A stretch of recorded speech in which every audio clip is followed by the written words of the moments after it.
พอเนี่ยเหรอเล่นกับพอเนี่ยทำมีเล็บปอยเป็นมูลตาเสื่อมหน่อยเด้อพอเนี่ยเลยพอเนี่ยเลย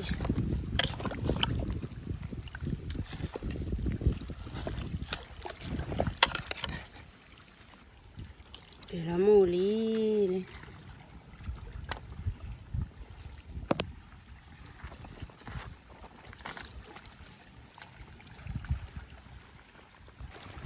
เลยดับเบิลซีก็กระเดาพอเนี่ยลีเนี่ยไปเด็ดเด็ดดีกว่ายอดจันน่ะเลยเดี๋ยวจะมีเดียลีให้เลยรู้เราพอได้พอได้มีก็ทอดอยู่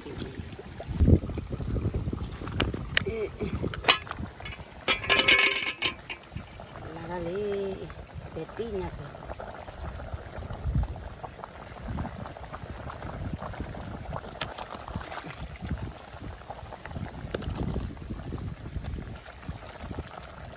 อะไรก็อะไรเด็ดพอได้นอวัวซีนอกูวัวแต่ย้อนละถ้าโดดเดี๋ยวมีมีเด็ดพอเลยแบบว่าจะนำวัวมี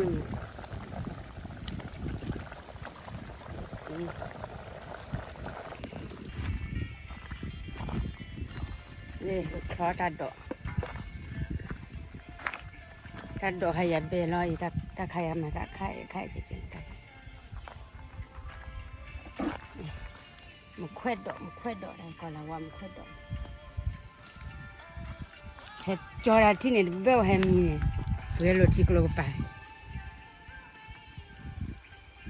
เบื่ออะไรนะเอาเว้ยแล้วปะบุยดีวิธีไว้เลยที่กลัวนี่อันยา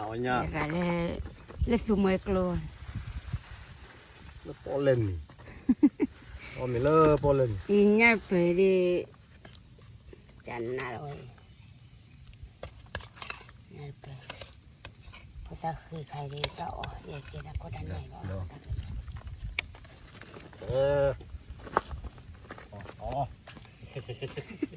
มารอบมีก็ขี้เกลืออย่างเว้ยอ๋อมีเลยว่าทำน้ำมีโอ้เลยผือหรอว่าแล้วฮะไอ้อ๋อเล่เราขอตูนมั้งเราขอตัวเนี่ยเราขอตัวเลยเนี่ยนะเดี๋ยวอ๋อเนี่ยเขาตาคือเกลืออะไรเฮ้ยจะปวดเลยก็เลยอ๋อฮะเดี๋ยวปู่เอ็มไปพิพิธภัณฑ์มาก็เด็กอ๋อมีฮะแล้วปวดเลยเดี๋ยวตีแล้วเนี่ยเขาตาอะไรเราเขาวนมีก็ให้เราก็เราก็คือบ้านมันนี่มีป่ะนี่ก็ว่าจะต้องมุด